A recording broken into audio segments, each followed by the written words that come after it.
I have $100,000 sunglasses on right now because I don't live in fear. There's not much to do at the end here, really, other than just wish everyone well. I mean, the economy is going to be so incredibly vicious.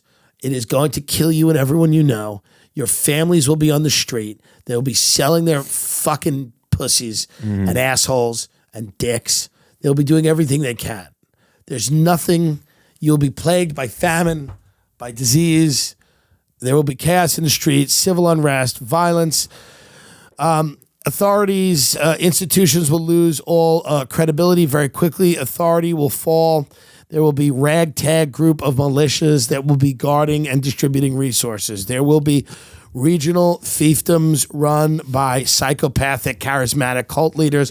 People are going to feel vulnerable for the first time in a very long time. There is going to be climate catastrophes and disasters compounding a breakdown of the civil order. There is going to be probably a freeze or shutdown of local and federal government services. There will be nowhere to run. You're not going to be able to utilize public transportation, planes, trains. Your automobiles will be set on fire by bands of angry children looking for food. You are going to be scavenging, trying to make the most out of what you've got. You'll be eating out of garbages. Okay? You'll be living in tents if you're lucky. You'll be walking 10, 11 miles a day from state to state like a post-apocalyptic film. You will choose friends based on who you perceive that you could trust at any given time. This is going to change. You will wake up in the middle of the night and they will be rifling through the food that you have decided it was going to last you guys a week. They're going to be stealing water. You're going to have to execute some of them in front of your own children. You're going to have to keep them in. You have to enforce a certain level of fucking authority. You're going to have to make people scared, and you're going to have to punish, execute, beat. It's going to be tough. You will not be able to access any medical care during this time. You're going to have to get good at minor surgeries, performing them on yourself and your children and other members of your group. You're going to have to perform stitches, stitching your skin together when a feral rabid animal has taken your arm and turned it into its chew toy. You may have rabies, you may not. You're going to have to get pretty good at securing medication and drugs and administering them with your group of people. You know, whoever you're traveling around this country, this disaster-prone war zone with, trying to acquire resources, you're going to have to be able to administer all types of drugs, medications, Novocaine. You're going to have to do minor surgeries. You're going to have to get and store food. You're going to have to understand refrigeration. Without a refrigerator, spicing food appropriately, how long things can stay. You're going to make your own jerky. You're going to dry meat in the sun. You're going to have to learn to fish, to grow, to live off the grid. You're going to have to become familiar with agriculture, farming, storm patterns, irrigation, water. You're going to have to do all of that. And while you're doing that, you can listen to Jennifer Aniston or Jason Bateman. So at least you'll still have entertainment during this period of darkness. It will be like the Noah's Ark flood. Not everyone will survive.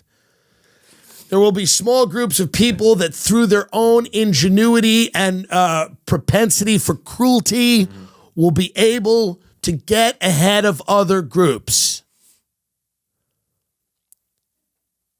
And I don't know which group you'll be in, and I pray for you. But just know that while you are out there struggling, you will be able to listen to Courtney Cox talk about fun things that happened on the set of Friends, a show that was on in the 1920s, when actors could afford to live in New York City and nobody had AIDS and they met one black person. Just know that the American entertainment system will never fail you Because even though you are going to be out there trying to figure out how to set up a legitimate government once ours has fallen, when you are trying to get some of the loose nuclear weapons that have already been stolen out of the Cheyenne Mountain Base and many of our underground military bases, when you and your crew is trying to acquire weaponry and food, you will be able to listen to Jason Bateman tell you how Ozark got made. Because that's what this medium's always been about. Rich celebrity millionaires telling you how cool shit happened while you lay on your couch and pray for death. And that's the great tradition of broadcasting. It has always been for rich people who are bored, who did a cool thing once and want you to know all about it while you sit in traffic and shove another French fry down your throat. But these, my friends, are the good times, so enjoy them while you can. It's going to get a hell of a lot worse. Not for me, and not for anyone I know. Joe Rogan will protect us.